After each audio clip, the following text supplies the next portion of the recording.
nejakým spôsobom chcel doplniť. Takisto prokurátor postupoval v zmysle trestného poriadku, žaloval tie veci. Je tam asi jedna vec spolupracujúceho obvineného Zoltána Andruška, ktorá v podstate nie je ešte právoplatne ukončená, ale dúfam, že v dohľadné.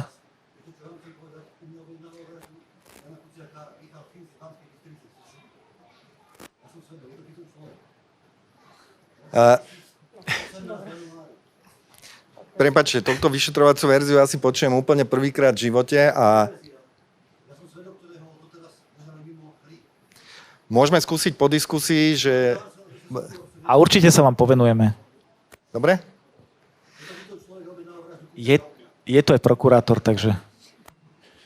Skúsime potom pohovoriť mimo diskusie. Dobre, super. Dobre. Ďakujeme pekne. Aj o tej verzii ste presvedčení, že tak, ako je to zažalované voči týmto ľuďom, ktorí sú obžalovaní z objednávky, že neexistuje, že